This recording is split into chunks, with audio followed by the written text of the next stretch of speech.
Yaylıq alıb sarı yaylıq,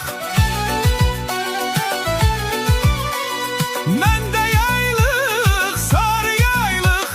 Kimdi deyən yaylıq məndədir, bəlkə qalan çəməndədir. Yeriyəcən gəl axtaraq, yaylıq hardadır?